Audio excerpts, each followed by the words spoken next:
कहकर उन्होंने द्रौपदी को जबरदस्ती कीचक की अर्थी के साथ बांध के और शमशान की ओर ले जाने लगे। कंक, बल्लभ, विहन्नला, तंतीपाल तथा ग्रांथिक के रूप में वहां उपस्थित पांडवों से द्रौपदी की ये दुर्दशा देखी नहीं जा रही थी, किंतु अज्ञातवास के कारण वे स्वयं को प्रकट भी नहीं कर सकते थे। इसलिए भीमसेन चुपके से परकोटे को लांघकर शमशान की ओर दौड़ पड़े और रास्ते में कीचड़ तथा मिट्टी का सारे अंगों पर लेप कर लिया। फिर एक विशाल वृक्ष को उखाड़कर कीचक के भाइयों पर टूट पड़े। उनमें से कितनों को ही भीमसेन ने मार डाला, जो शेष बचे वे अपना प्राण बचाकर भाग निकले। इसके बाद भीमसेन ने द्रौपदी को सांत्वना देकर महल में भेज दिया और स्वयं नहा धोकर दूसरे रास्ते से अपने स्थान में लौट आए।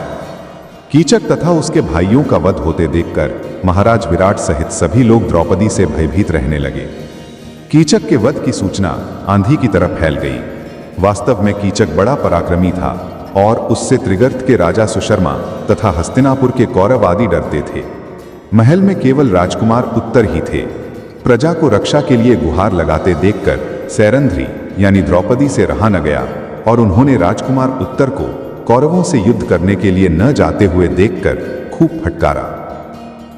सैरंध्री की फटकार सुनकर राजकुमार उत्तर ने शेखी बघारते हुए कहा, मैं युद्ध में जाकर कौरवों को अवश्य हरा देता, किंतु असमर्थ हूं क्योंकि मेरे पास कोई सारथी नहीं है। उसकी बात सुनकर सैरंध्री ने कहा, राजकुमार विहन्नला बहुत निपुण सारथी है और वह द्रुंति पुत्र अर्जुन का सारथी रह चुकी है। तुम उसे अपना सारथी बनाकर युद्ध के लिए जाओ। अंततः राजकुमार उत्तर विहन्नला को सारथी बनाकर युद्ध के लिए निकला। उस दिन पांडवों के अज्ञातवास का समय समाप्त हो चुका था तथा उनके प्रकट होने का समय आ चुका था। उर्वशी के शापवश मिली अर्जुन की नपुंसकता भी खत्म हो चुकी थी। अतः